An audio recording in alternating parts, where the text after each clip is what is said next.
Perlu saya sampaikan, sanad ini harus muttasil. Sehingga kita tahu bahkan cara tidur Rasulullah itu miring kemana, ala jambil aiman, kemudian madhab kiblat. Sebelum tidur beliau wudu, sebelum tidur lagi baca subhanallah 33 kali, alhamdulillah 33 kali, Allahu akbar 33 kali. Sebetulnya wiridan itu sanad paling kuat itu tentang mau tidur. Meskipun ada riwayat dibaca setelah apa? Sholat. Jadi makanya kita al-jam'u baina riwayaten, habis sholat ya baca itu, mau tidur ya baca itu. Nah, sebetulnya habis sholat sama mau tidur tuh ngeri mau tidur, karena ini kan pemanasan mati, pelatihan mati, karena satu kondisi yang ada sudah tidak bisa ikhtiar. Tapi kayak apa Rasulullah? Justru kita kondisi yang nggak bisa ikhtiar itu pesannya Nabi apa? Kamu baca ini, in mutta kata Nabi, ada yang baca in mitta. Kalau mau berpikir potensi paling ngeri, bahaya paling ngeri adalah orang mau tidur, karena di situ kita tidak bisa apa-apa. Cara musuhmu mangkel beku ya karek nyembelih. Cara bojomu mangkel beku ya karek ngobong kok ini TV niku. Anda usah merasa tidak akan mengalami itu, ya insya Allah enggak itu. Tapi dengan melihat di TV semua potensi itu ada. Untuk kowe turu ning kendaraan tangis-tangis ning akhirat. Terus takoki, Gusti kalau mau akhirat mau kecelakaan kan. Nah, justru mau tidur itu Nabi itu unik, kelihatan bahwa ada nubuah, ada kenabian yang luar biasa. Kalau mau tidur ada nubuah, ada kenabian yang luar biasa. Kalau mau tidur itu ada wiridannya. Saya termasuk orang yang fanatik baca wiridan sebelum tidur. Jadi jangan kira kalau Selasa sholat jarang wiridan, tidak punya wiridan di tempat lain, itu sangat suudzon yang menyakiti. Saya punya cara sendiri untuk ingat Allah, itu terutama mau tidur. Sampai istri saya itu protes, Gus nak bersolat tahu mau nyekel tasbih api tidur. Saya punya tasbih lupa jumlahnya, semuanya di kamar tidur. Ini sekaligus ijazah entah pamer kebaikan tidak tahu saya, pokoknya sudahlah husnudzon saja. Suudzonu iblis.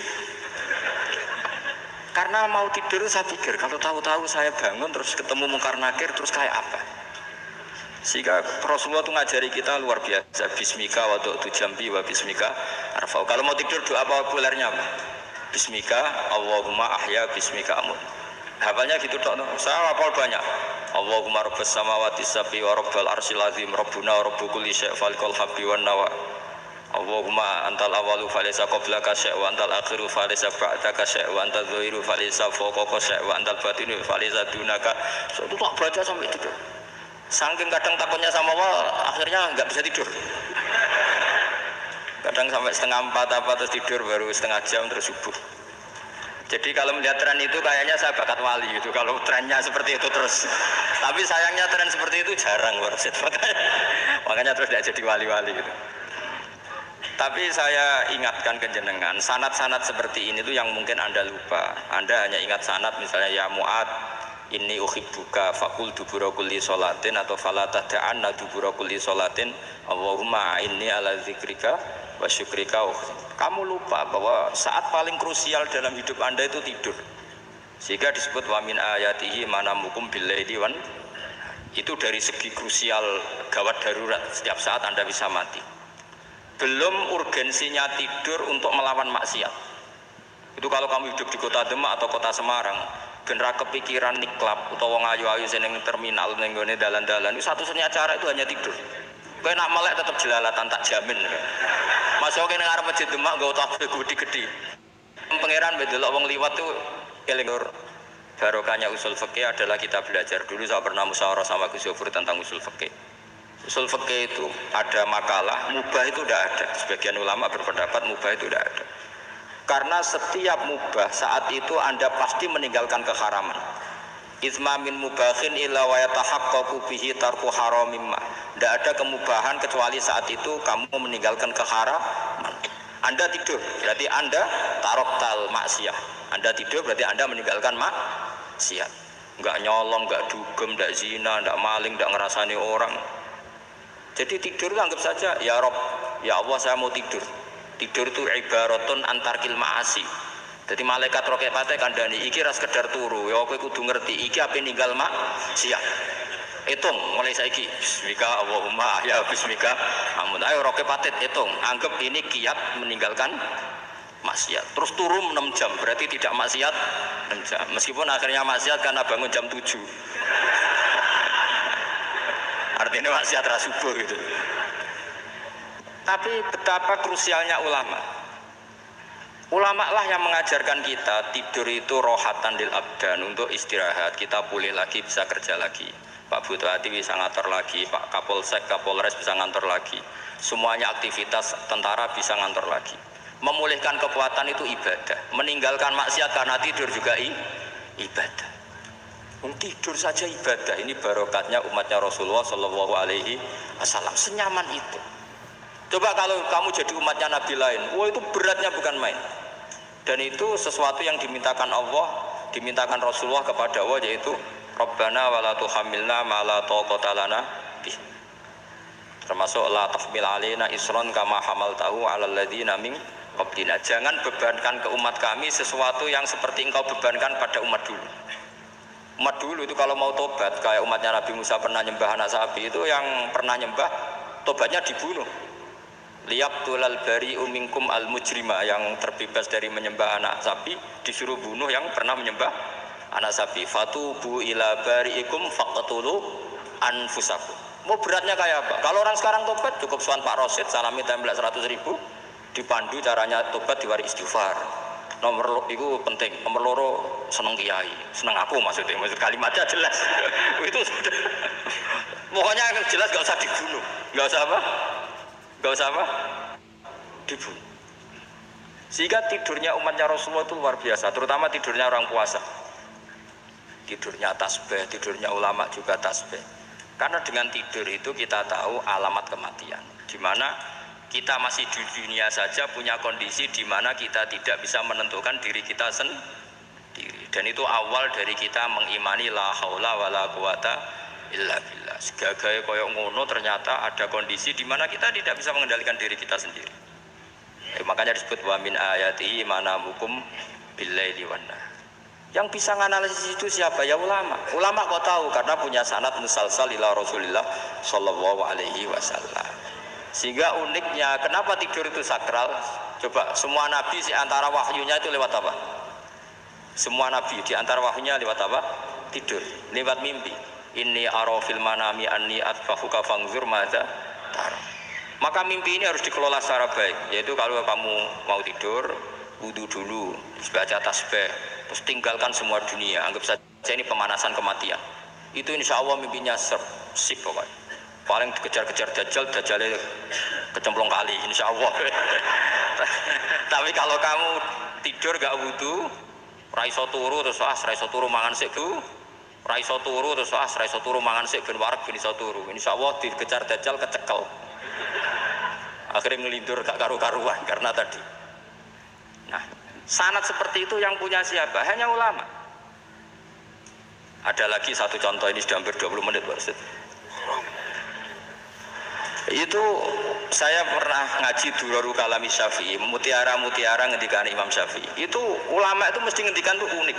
Tadi saya sudah cocokkan sama Bupati, tak tanya, Pak Bupati saya ini punya ilmu dari Bapak, mungkin pas untuk jinan pakai. Kata Bapak, urip iku padha wae, ngadepi kanca mbek musuh padha wae, malah kadang ribet kanca.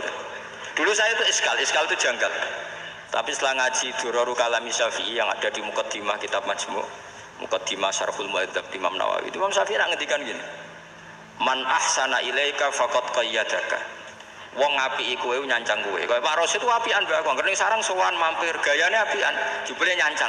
Awas nara teko ning Demak. Itu faqad qayyadaka, nyancang kowe. Tapi waman asaa ilaika faqad atlaqaka. Wong sing ngeleki kowe iku penak bebasno kowe. Kowe tau diutangi wong kancamu ta musuhmu? Sing biasa utang kowe lho. Kanca. Kowe numpak mobil ketemu musuh enak ra usah nawani, nek ketemu kanca monggo bareng. Sing ngel-ngelo kowe kanca atau musuh? Artinya gini, kanca ya barokah, nggo perjuangan, musuh ya barokah mergo ora tau utang.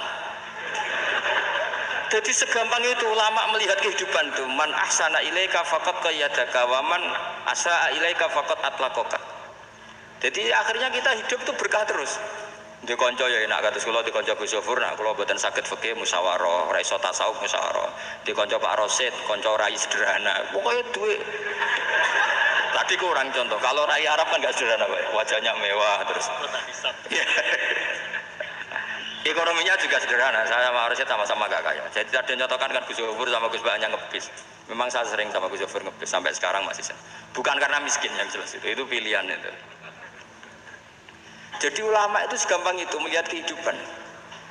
Saya termasuk kiai muda yang nggak takut mati, bukan karena yakin di surga gitu, karena saya sering baca berdoa. Allahumma ya Allah, kata Rasulullah, kamu harus berdoa ya Allah, ij'alil hayata ziyadatan li fi kulli khairin wal mauta rohatan li min kulli syarrin. Mungkin sekarang kita ada zina, mungkin sekarang kita ada korupsi, mungkin sekarang kita ada maling, tapi potensi itu tetap ada. Yang bisa ngakhiri itu apa? Kematian. Maka anggap saja kematian itu rohatan li min kulli syarrin, semua mengakhiri semua keburukan. Kayak apa Rasulullah memandang kehidupan? Kalau kamu masih hidup, anggap saja ziyadatan li fi kulli khairin. Saya gara-gara hidup saudaranya kersane Pak Rosid ngaji di sini. Ikhlas Pak Rosid itu sangat ikhlas. Saudaranya senior kula dipaksa ke gelem, diintimidasi ke gelem. Oh itu barokah. Nanti setelah saya mau mati, saya juga akan ridho-ridho saja. Ya Allah, ini akhir dari segala potensi keburukan saya. Sehingga kiai NU, kiai alim ana bajingan tukang ngemel wong kok mati. Saya iki Pak niki saya iki. Tanggane ora ono sing gelem muni saya. Kiai ini maksud, "Ayo Pak, muni saya, Pak." Mboten saya ini tempuh. Lan nggih saya pun mati pun mboten saged nakal iki. Lha jenenge rohatan li min kulli syarrin. Kalau mayit ya rohatan lahu min kulli syarrin. Kayak apa sanad kita ke Rasulullah? Kabeh itu dimana jadi ibadah. Al hayat ziyadah fi kulli khairin, al maut rohatan min kulli syarrin. Kenal Pak Rosid ya ibadah, apalagi kenal Gus Zofur ibadah, kenal Bupati ibadah, konco perjuangan. Kok kenal preman ya ibadah, konco latihan dakwah, anggapnya latihan ngelola rehab. Kenal polisi ibadah, jaga stabilitas nasional, kenal ABRI ibadah, jaga NKRI. Kenal orang nakal ibadah, dianggap pembina. Semua itu ibadah. Kayak apa ajaran agama ini? Semuanya baik-baik saja, tergantung niat. Tapi sanad ini siapa yang punya? Hanya ulama. Nah ulama itu siapa? Ya orang yang kamu ketemu. Dalam konteks ini Mbah Mun ngajari kita macam-macam. Mbah Mun ketemu orang siapa saja hormat. Saya kemarin bikin makalah untuk beliau, termasuk saya cerita dari riwayat Rasul Aqli Ba'dal Iman Billah At-Tawaddud ilan nas wastina'ul ma'ruf ila kulli barrin wa fajirin. Inti iman setelah akal menentukan kita iman kepada Allah, akal setelah mengantarkan logika iman kepada Allah, akal itu kita gunakan at-tawaddud ilan nas supaya kita bersikap simpatik dan melakukan kebaikan kepada siapa saja. Karena barokahnya kita simpatik, nak ngandani wong nggih gampang. Misalnya kita di kiai alim sundul langit sampean mbek tangga modit, ketemu wong perengot, sing ape ngandel iku sapa? Sementara sing preman, ayo ngopi nggonku sik tenang ae.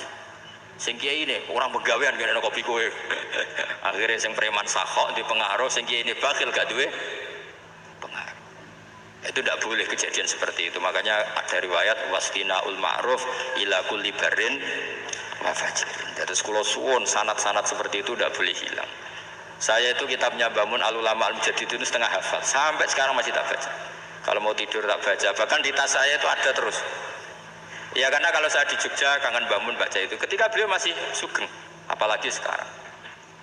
Karena jangan sampai saya ini punya fatwa yang mukhalif terhadap fatwanya Mbah Mun.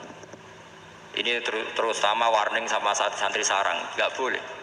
Terakhir itu Mbah Mun punya kecenderungan, punya pikiran kayak Yusuf Qaradawi. Ya potensi wajibnya zakat khodrowat fawakih.